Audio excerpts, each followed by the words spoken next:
Selon un reportage publié par la BBC, des mercenaires syriens seraient envoyés au Niger via la Turquie. Ces accusations sont-elles fondées? Le rapport de la BBC affirme que plus de 1000 mercenaires syriens ont été déployés au Niger depuis décembre 2023. Il est également indiqué que la Turquie a élargi son influence politique et ses activités commerciales dans la région. Elle extrait les ressources naturelles du pays et vend des drones pour soutenir la lutte du Niger contre les groupes terroristes. Les conflits dans la région du Sahel en Afrique de l'Ouest se sont intensifiés ces dernières années en raison de combats avec des groupes terroristes. Des coups d'État militaires ont eu lieu au Niger, au Mali et au Burkina Faso en raison de l'inefficacité des puissances occidentales qui sont prétendument présentes pour lutter contre le terrorisme mais n'ont en réalité pas apporté de solutions efficaces. Les nouvelles autorités militaires de ces pays ont demandé le retrait immédiat des forces occidentales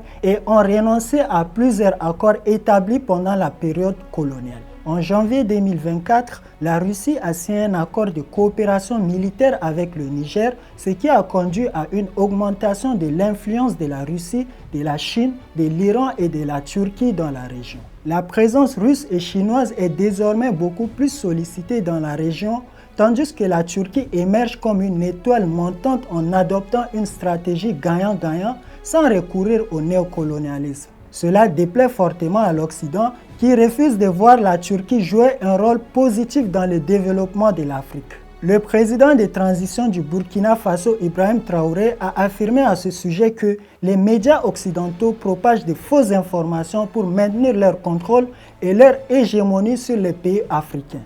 C'est ce que fait la BBC. Il est aussi indiqué que des Syriens combattent avec des groupes terroristes sous commandement russe dans le triangle frontalier Niger, Mali, Burkina Faso. La BBC affirme également que les voyages et la logistique des mercenaires sont gérés par la Société internationale des conseils en défense turque. La BBC avait déjà accusé la Turquie d'avoir envoyé les mercenaires syriens en Libye et dans la région du Haut-Karabakh. Comme on peut le constater, ce n'est pas la première fois que la BBC tente de ternir l'image de la Turquie. Cependant, Sadat a nié toute activité au Niger et la Turquie a constamment maintenu sa position en niant toute implication dans l'envoi des mercenaires syriens en fournissant des preuves concrètes pour étayer ses démentis.